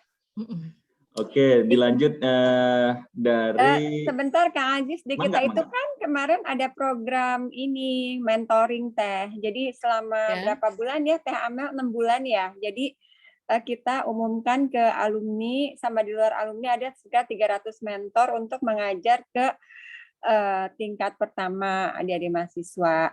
Nah, sejalan sama usulan Teh Tina tadi bahwa anak-anak kita dari awal itu harus sudah diberikan persepsi di luar perkuliahan. Tapi memang baru satu alumni satu kelompok. Jadi bukan mungkin yang dimaksud oleh Teh Tina itu mungkin Teh Amel ada sesi perkuliahan, nanti alumni bicara yang seperti barusan Teh Tina jabarkan itu kan kalau bisa didengar oleh lebih banyak mahasiswa kan bagus sekali ya, seperti itu. Dan juga kita mengundang ini ya, yang sukses di bisnis, sukses di perusahaan, swasta dengan BUMN misalnya untuk ngisi waktu ya mungkin 2 jam begitu ya, memberi inspirasi. Nah itu nggak harus lulusan Unpad dari manapun yang kita ingin jadikan figur role model itu diundang untuk sharing session. Jadi mahasiswa juga bisa dialog langsung dengan mereka. Kadang-kadang sejam 2 jam ngobrol itu dapat insight. Saya sendiri membiasakan ya, saya ketemu, saya ingin oh ini orang saya ingin di-mentoring sama dia, saya ngehubungin, bisa nggak minta waktu kayak gitu ya, sebentar aja. Nah itu saya hanya ketemu sekali 2 kali, tapi dia sangat berarti dalam hidup saya karena pernah mengeluarkan statement yang saya dapat nih gitu. Nah jadi kenapa kita perlu ketemu seseorang yang kita trust gitu ya, yang kita ingin. Nah dengan kita pertemukan nih, yang role model ini dengan mahasiswa, nanti itu akan membekas di mahasiswa, tiba-tiba dia berubah tuh ini hidupnya gitu ya. Nah, yang mungkin masih santai, masih nggak bertanggung jawab gitu ya. Nah, jadi dapat mendengarkan kayak gitu kan itu dipaksa rela sebetulnya. By system mahasiswa dipaksa untuk ikut acara-acara kayak gitu kan. Nah, itu jadi bermanfaat sih kalau menurut saya sesi-sesi kayak begitu. Dan juga misalnya voluntary ya. Kalau ada bencana, ada kegiatan sosial apa, nah dibikin mereka mengorganisasikan itu gitu. Nah, itu membantu dia dalam how to organize sesuatu gitu. Nah, itu juga sangat bermanfaat. Bukan cuman program yang udah terstruktur. Kalau ada bencana, mahasiswa tuh jadi volunteer kayak gitu. Ya. Jadi kita juga ada sense of ininya ke masyarakat gitu. Iya, memang harus dilakukan ya, Bu Tina, untuk pembekalan mahasiswa. Ini ada pertanyaan dari Kang Osman. Kalau tadi kita bicara soal pekerja ya, sekarang Kang Osman mau tanya soal bagaimana pelatihan generasi Z yang kecenderungannya ingin usaha sendiri. Karena ada beberapa mungkin yang keluar bekerja, kemudian melihat orang berusaha, uangnya kemudian banyak, nah dia mau berusaha berbisnis. Padahal berbisnis itu kalau yang saya pelajari sulit gitu. Jadi bagaimana kira-kira pandangan dari Bu Tina? Iya, mau jadi entrepreneur atau mau jadi karyawan gitu ya. Di BUMN, saya ambil contoh BUMN. BUMN itu juga sekarang di dalamnya ada intrapreneur. Intrapreneur itu bedanya dengan entrepreneur. Kalau intrapreneur itu, kalau entrepreneur itu kan risikonya di dia sepenuhnya, modal dari dia gitu kan, atau cari investor gitu kan. Nah, tapi resikonya sangat lebih besar dibanding yang intra, karena intra itu dijagain GCG, dijagain resikonya oleh perusahaan. Makanya tapi tetap tipe-tipe orang yang modelnya cocok untuk berbisnis. Nah, dia sendiri memprofiling diri dia enggak. Kalau dia modelnya sebetulnya bukan ke intra, ya dirubah dulu sebetulnya karakternya ya. Kalau enggak, tapi kalau dia mau belajar dari pengalaman, trial and error jadinya. Ya bisa aja akhirnya sukses kalau memang dia mentalitinya atau profilnya dia cocok untuk entrepreneur. Tapi kalau mentalitinya karyawan, kemudian di BUMN, di bisnis juga ada dua ya, ada yang masuk ke intra dan ada yang dia ngeran bisnis di area cost gitu ya. Di area enggak di area yang generate revenue gitu. Di area yang generate revenue kan dicari yang modelnya entrepreneur. Kayak bikin inkubasi, itu kan dicari orang-orang yang nanti jadi startup kayak gitu kan, merancang bisnis-bisnis baru itu kan pasti orang-orang yang modelnya entrepreneur. Itu pasti di-assess dulu, dilihat dulu profilnya. Nah, anak-anak muda ini mungkin dia trial and error ya. Tapi memang freedom-nya betul tadi yang kata Mas Aswin, anak sekarang ingin ngejar freedom-nya kan, freedom to act-nya tinggi. Keputusannya ada di tangan dia, tapi dia dibekali dengan, kalau dia tipe yang mau belajar juga mungkin learning agility-nya tinggi, nggak sembarangan berbisnis, mungkin lebih cepat suksesnya. Mungkin dia sering lihat TikTok ya, wah pamer kan, ini berhasil sekian gitu kan di TikTok begitu ya, wah ini bisnis ini gitu. Tapi jangan lupa di balik itu kan banyak yang gagal juga. Nah, tapi kan siapa tahu dia bagian dari yang berhasil. Jadi kenapa harus mundur gitu? Gak apa-apa kalau dia pilihannya ke sana gitu. Dan sekarang saya banyak yang menerima orang tua konsultasi gitu ya dengan pilihan karir anaknya gitu. Ayahnya misalnya ASN, pejabat gitu, anaknya ingin jadi pemain musik gitu ya. Itu kan panik. Jauh ya, Bu. Gitu. Saya bilang, ini kayaknya anaknya strong banget, terus bakatnya ada. Dan berapa tahun lalu ayahnya terus share ke saya, anaknya udah jadi pemusik beneran. Itu konsultasinya saat anaknya masih lulus SMA. Ya, dan dia membuktikan ya dia memang ayahnya, saya beri pandangan bahwa sekarang ya anak tuh kita lebih mensupport ya pilihan dia gitu. Anak bukan menjalankan ambisi orang tua gitu. Gitu. Memang orang tua yang punya anak sekarang juga harus lebih open ya dengan inspirasi anaknya. Nggak bisa pokoknya ini harus gini gitu. Dalam konteks memilih karir gitu ya, memilih masa depannya. Ini ya, terima kasih Kang. Ini saya bacakan aja Ibu. Banyak banget yang nanya ini. Nanti mungkin bisa Mbak Japri juga. Tapi saya bacakan pertanyaan lanjutan dari Mbak Elvi ya. Ini tadi kan disampaikan Bu, strategic orientation dan driving execution pada level direktur atau direksi ya BUMN kurang terpenuhi atau ada gapnya. BOD-1 yang mau menjadi direksi kan diseleksi dulu. Oke. Ya, Nah ini menjadi mau menjadi direksi. Yang Kalau udah menjadi jadi direksi, kalau udah jadi direksi kan harus memenuhi syarat minimum. Tapi saat BOD-1 one down dari direksi, di-assess untuk menjadi direksi, nah itu ditemukan seperti itu begitu. Kandidatnya. Kandidatnya ya. Jadi ini dasar penyebabnya juga ditemukan Bu ya soal. Gini, assessment itu kan salah satunya alat seleksi, tapi juga lebih banyak untuk development kan. Development, okay. Nah kalau kompetensi driving execution, strategic oriented driving execution khususnya, itu hal yang bisa di-develop. Jadi memang harus dikasih mainan, dikasih tugas yang men-challenge driving execution-nya jadi dipraktekkan gitu kan. Kompetensi itu berbasis dipraktekkan, baru tahu dengan udah dipraktekkan dan perform. Seseorang dibilang kompeten kalau udah punya pengetahuan, dipraktekkan dan perform konsisten, perform bagus terus performance-nya gitu. Nah baru kita bilang kompeten. Nah untuk ngejar ini itu harus dipraktekkan, nggak bisa cukup tahu gitu ya, kecuali ujian pengetahuan gitu.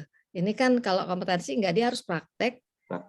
Dalam 2-3 tahun terakhir biasanya diukurnya begitu ya, dan udah ada evidence berhasilnya gitu, dan konsisten, bukan sekali aja. Nah kayak gitu kira-kira. Nah jadi tadi kalau strategik sebetulnya ada hubungan sama kognitif. Kebetulan saya dari psikologi ya, jadi strategik itu kan orang yang melihatnya jangka panjang, memforecast.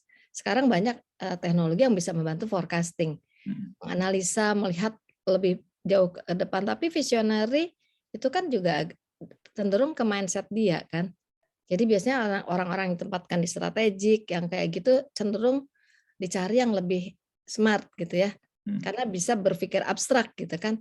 Kalau yang taktikal kan berpikirnya lebih konkret, lebih jangka pendek gitu. Nah jadi dicari juga memang orang yang kemampuan kognitifnya bisa untuk melakukan hal semacam itu. Gitu. Nah jadi strategic orientation mungkin dapat pengetahuan lewat pendidikan, tapi dia sendiri seperti apa. Jadi dia harus bekerja keras kalau ingin misalnya ternyata kognitifnya enggak seperti yang seharusnya gitu ya.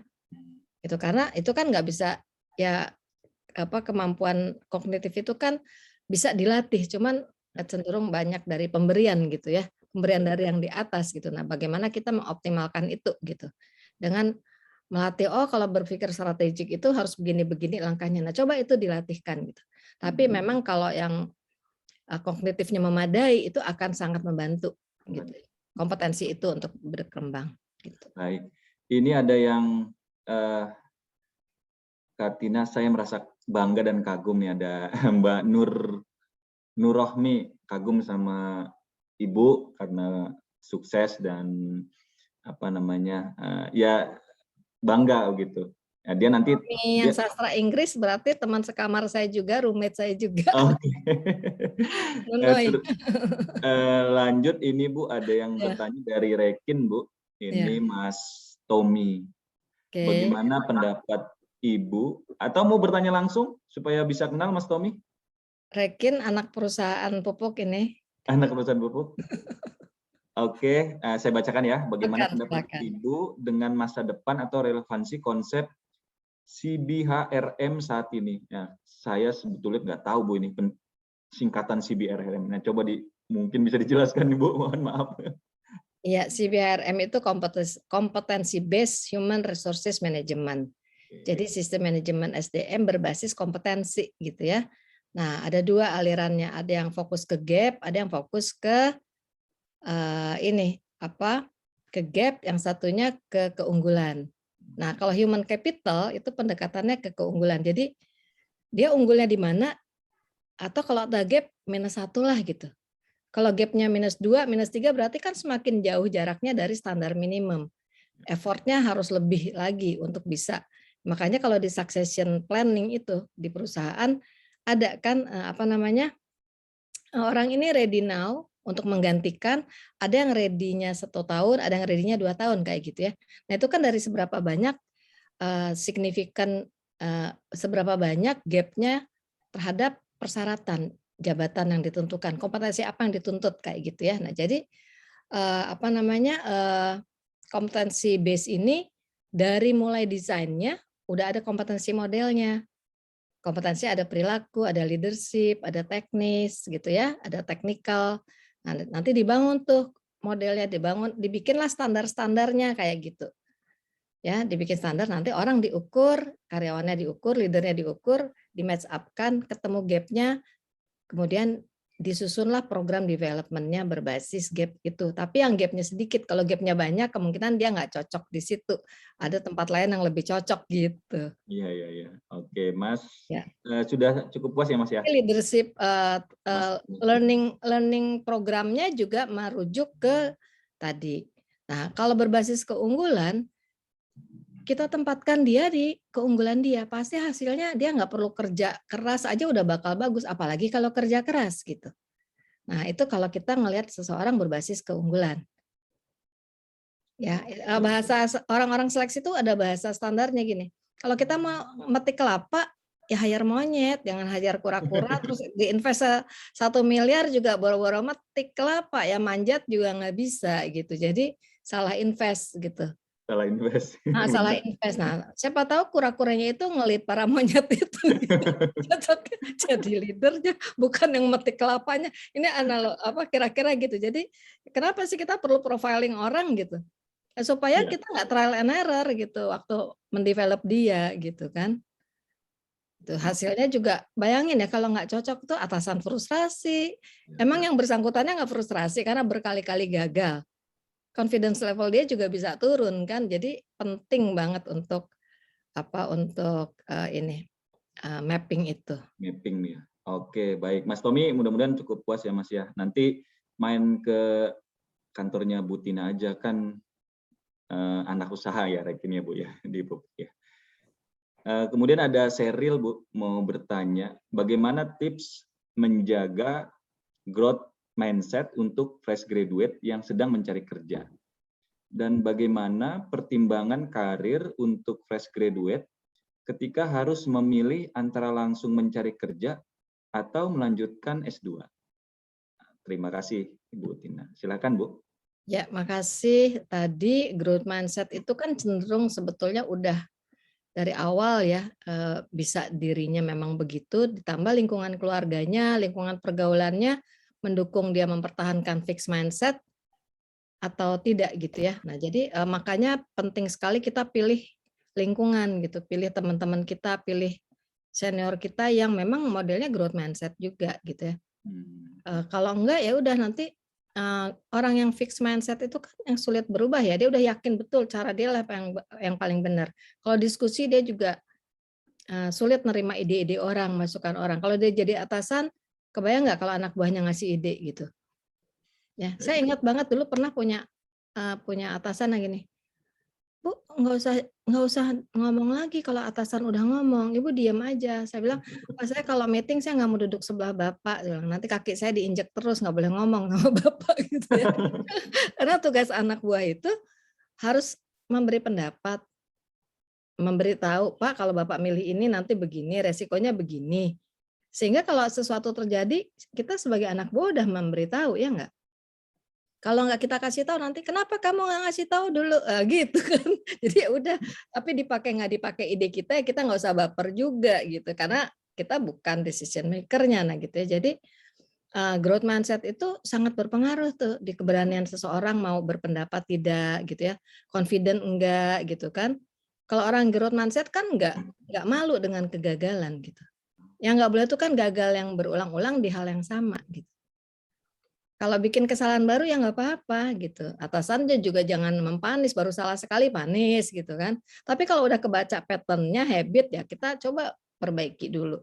Nah, growth mindset itu tipe kita mau berubah enggak sebetulnya. Terus terbuka enggak sama ide-ide orang, pendapat orang. Kita bisa ukur sebenarnya kita tuh growth mindset apa fixed mindset ya gitu. Tipe-tipe yang bahasa Sundanya kekeh petekeh gitu ya. Itu kan kalau diskusi itu apa, nah beda dengan berusaha mengconvince orang karena dia yakin pendapatnya benar, misal dalam konteks governance, nah itu masih nggak apa-apa. Tapi kalau soal kita ngumpulin ide nih, mau bikin sesuatu yang baru, ya baru ngasih ide aja, punya orang udah dipatah-patahin gitu ya. Di tahap brainstorming aja udah nolak ya, nggak bisa dong kayak gitu. Brainstorming itu kan melatih kita untuk mendengarkan ide orang, mengumpulkan ide, menguji ide gitu kan.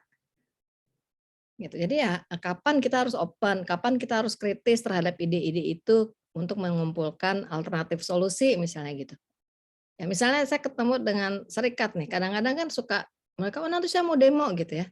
Iya. Saya suka bilang gini, kita tuh mau cari solusi, bukan cari sensasi gitu ya. Nah, Iya, jadi benar, sometimes kegoda tuh ingin cari sensasi gitu ya. Tergoda, padahal itu merusak reputasi perusahaan. Nah, kalau dia mature enough, nggak akan ngelakuin hal semacam itu. Karena udah diatur tuh kalau berselisih, dikasih tahu caranya bipartit, tripartit, lewat PPHI, ya udah ikutin jalur yang semestinya diatur, karena itu solusi yang diberikan gitu ya. Nah, ini contoh-contoh, jadi kalau kita growth mindset, nggak mudah untuk kayak tadi tuh, ngancem-ngancem kayak gitu ya, bahwa kalau beda pendapat kamu musuh saya gitu. Gitu enggak begitu ya. Kalau growth mindset sangat open, pasti empatinya juga main di situ gitu kan. Oke, baik. Bu, saya boleh ya Bu bertanya Bu ya? Kalau yang tadi kan Enggak, silakan. ya bertanya soal bekerja sih Bu, karena memang sudah lama di industri ini Bu, di jurnalistik di pers sekitar 13 tahun ya Bu.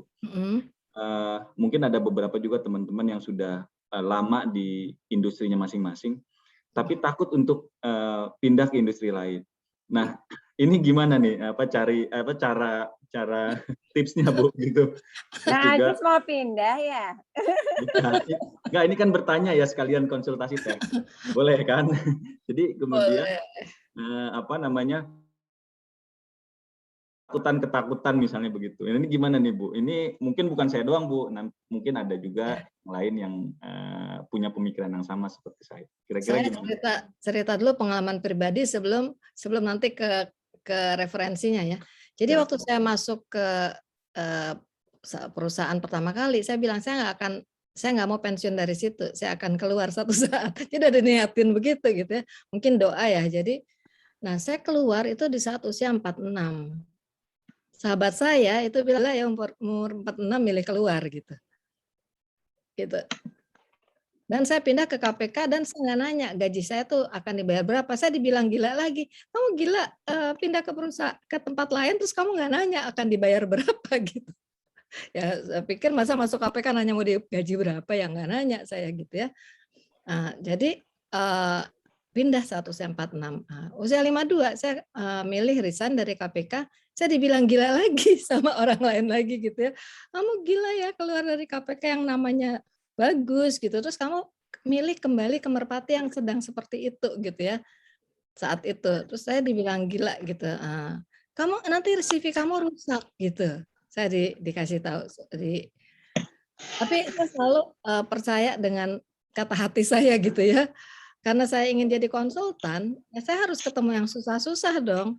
Dan 5 tahun di KPK saya udah nge-build sistemnya, udah cukup stabil, ya udah saya cari tantangan baru gitu ya. Nah, saya masuk lagi, kembali lagi karena diminta kembali sebentar.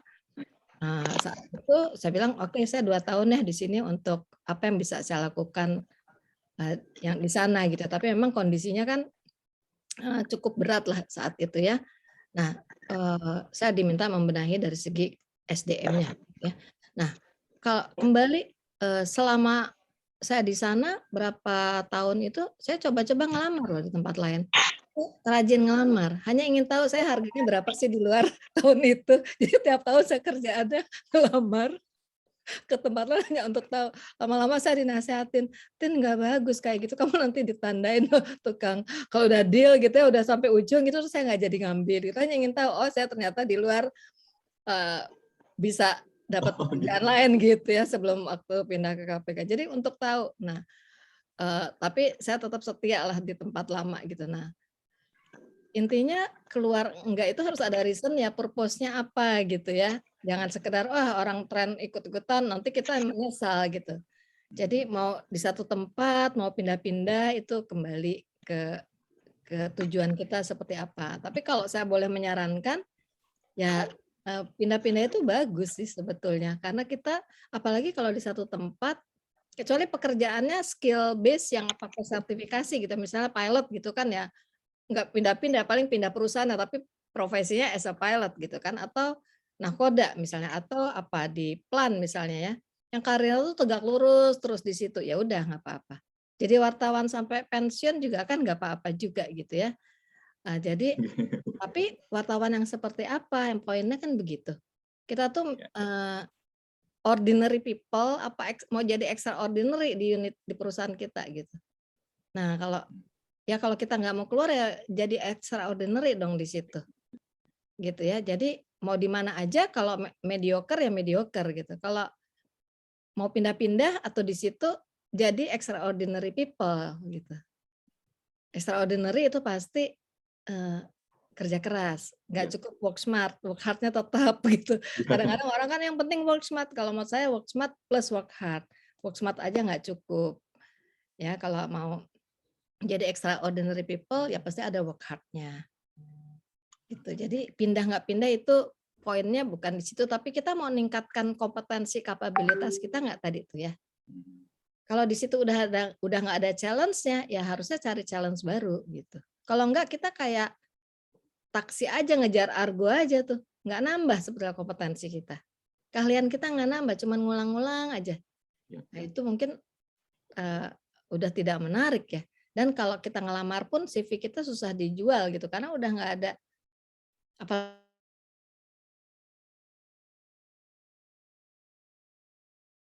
pekerjaan kecuali di pekerjaan yang mencari experience yang sama gitu. Ya. Mungkin gitu ya kira-kira masukannya. Iya, terima kasih ya Bu. Oke, karena kebetulan memang waktunya sudah berakhir, kita hampir 1,5 jam ya Bu berdiskusi dan tentu ada beberapa pelajaran, insight yang tentu luar biasa yang bisa kita dapatkan dari Ibu Tina, terutama kepada teman-teman mahasiswa yang melihat, menonton acara ini.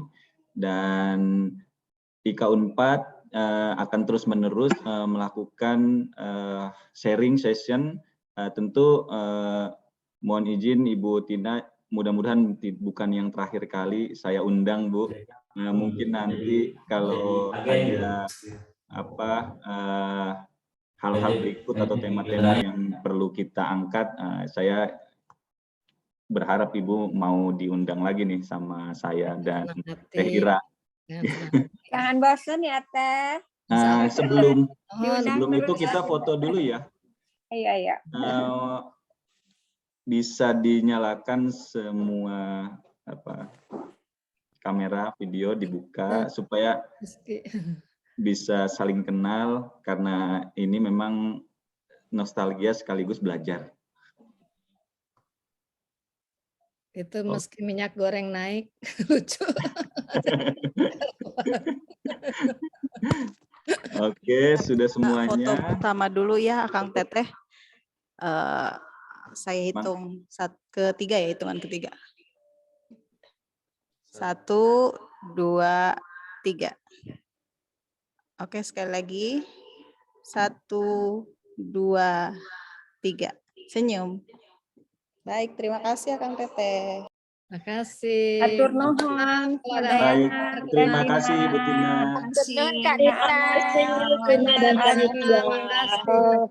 selalu. Assalamualaikum. Izin Ya, pamit, sukses sehat ya selalu. Mbak Tina ya. Sebagai informasi Terima nanti kasih. Salam. acara ini akan di-share di YouTube-nya IKA Unpad, jadi nanti bisa ditonton. Oke, izin pamit. Terima kasih Terima kasih, Teh semua. Igra. Terima kasih Kang Haji. Rabu depan kita sharing lagi, mudah-mudahan bisa. NFT kita ngomongin NFT Iya, bersama kita ngomongin Metaverse. teknologi ya, Rabu depan. Diantas Kang Teteh. Terima kasih banyak. Assalamualaikum. Assalamualaikum.